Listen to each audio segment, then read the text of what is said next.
welcome back to my channel. My name is MC Linda. Still on the series ASUU in Nigeria. To better understand this episode, I recommend you watch the previous video. With me on the show are lecturers from different universities in Nigeria. In developed nations, the industries work closely with the higher institution through collaboration, acceptance of students for internship, workshop training of students and staff, or provision of grants and funding in order to aid innovative research at the educational level. This has over the years filled the gap between the classroom and the labor market. Nigeria, a country with numerous higher institutions, ranging from public institutions to private institutions in different states within the country, having industries in the private and public sectors. What is the contribution of industrial and professional organizations in addressing ASUU strike in Nigeria? Thank you. Very much for that question. In this current strike, the labor union actually involved themselves, with the threat of going on strike, in solidarity with the position of ASUU. Of course, you and I should know that ASUU is the only union that is very strong in Nigeria, maybe because of the complex system that they operate with. Now, you talked about industries, coming to universities to fund, give grants. Let me ask one question. Okay, I own an industry. Okay, maybe I'm an entrepreneur, or maybe I'm a business mogul, or I own a research facility, or maybe I'm into drug production like Pfizer, and I walk up to any Nigerian university because general, you find out that they don't even have sodium chloride in their lab. They don't have a well-functioning lab. There is no water in the lab. There is no fire extinguisher in the lab. They don't even have modern facility to do current research. What I mean, facilities to do current research. Because if you own a pharmaceutical company, of course, you'll be dealing with 21st century or 22nd century equipment. Somebody was telling me the other day from Nottingham Trent University that if they are using a spectrophotometer, for example, after 6 months, even though the spectrophotometer is still working, they will remove it and replace it with another new one. But here in Nigeria, you use a spectrophotometer for 3 to 4 years. Even when the spec have lost its sensitivity, they are still using it. Sometimes if you use a generator to power such equipment, the calibration will be faulty. So see, the truth is that private sectors cannot come into a Nigerian university because Nigerian universities are nothing to write them about. That is the reason why ASUU is fighting. The reason why ASUU is fighting so that government can lift the system, make it presentable so that private investors can come and invest. Without it, my brother talked about trust fund, where you talk about alumni of the university actually saving or maybe donating money for university. That in our current situation of our university, it cannot sustain us. That can only be possible with operating systems like Harvard. If our university system is already like up to the standard of Oxford, Cambridge, or maybe other European universities, because they already have a benchmark. You're not even there yet. We don't have a classroom, we don't have hostels, we don't have laboratories. So the money that will be generated from the trust fund would never be sufficient to bring our university to standard. That is why we are clamoring, that's why we are begging federal government to invest massively. If federal government is putting 200 billion every year into the system, in the next 5 years, our universities will be competing with universities in South Africa.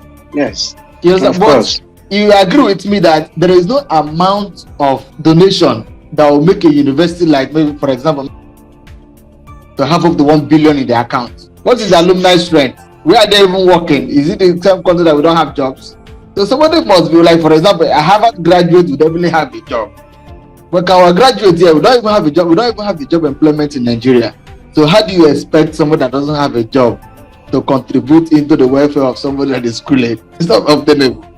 Before we go on strike, there must have been deliberations in order to make sure that we don't eventually end up striking. But if we are striking, know that that is the last option. So that is the problem we are finding ourselves. Private sector cannot come in and fund. Private sector cannot give you grants where you don't have. Okay, for example, my friend talk about a student of biochemistry that cannot even produce a hand sanitizer. Thank God that ASUU have given 30% of university curriculum to university. These are one of the things that ASUU was fighting for. 30% of the curriculum will have to be established by the university before it is NUC. I'll come and tell university how you should run your university. Now, a student of biochemistry final year don't even know anything about bioinformatics. In Western countries, you will see somebody in mathematics coming to do MSc in biological sciences. True of us. Very true. It's a very true. Very true. It's true. Very true. But yeah, I can tell you, I don't want to mention the I can tell you that somebody who did biochemistry first degree, did chemistry, analytical chemistry second degree, and they are telling the person that the person cannot be in the department of biochemistry. Imagine. You can see the decay in the system. Yeah. Why such person should be appreciated? Why such person should be given courses like analytical biochemistry to train students? Because the person actually have a specialization in that area. We don't even have bioinformatics in our system. For example, a student of biochemistry final year cannot even recognize a protein structure. They can't. If I show them a protein structure, they won't be able to recognize it. I was teaching some students from US during the exam. They told me in the exam they will write the formulas for them. They write the formulas in one of the side of the script for them. I was like, what are you doing with the formula? Yeah, they expect you to cram the formula. You should be able to produce the formula in the exam hall. But they already provide them with the formula because they are interested in them solving the problem. They are not interested in them trying to crack their brain. The solution is already there. Use it and solve problems. That is what they are interested in. Yeah, you expect a student to, you must cram it. While in industries, you cannot do a laboratory procedure without having SOPs. You must work with the standard operating procedure, even though you have it upstairs there. Even though you can do the experimental looking at it, they will still insist that you look through the SOP. So there is a serious problem. So you can't have a private community university to fund at this level of the universities.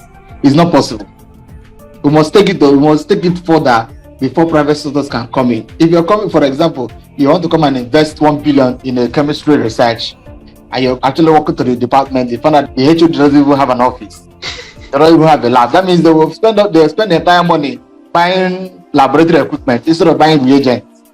So that's my take on this. If it is a system that works very well, the lecturer should go home. It's the labor that is supposed to be fighting this cause. If it's a system that works well, but it boils down to what I said before. When you put the wrong people at the right place, what do you expect? A wrong result. Because in Nigeria, we run a system of what is called cabal. Because it's my person, you just put him in the place. Definitely, these people will work to the interest of the person that put them, that fixed them in that situation. In this case, it's affecting the output per human capital that the university is supposed to be producing every year.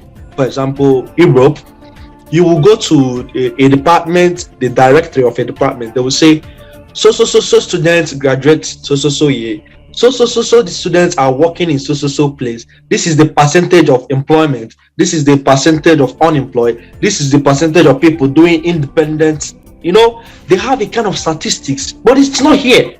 With such of secondary data you already have, you're able to predict a lot of things in the labor market, right? Because of the human capital the university is producing to the economy. But in Nigeria, we have a system where the labor don't even care.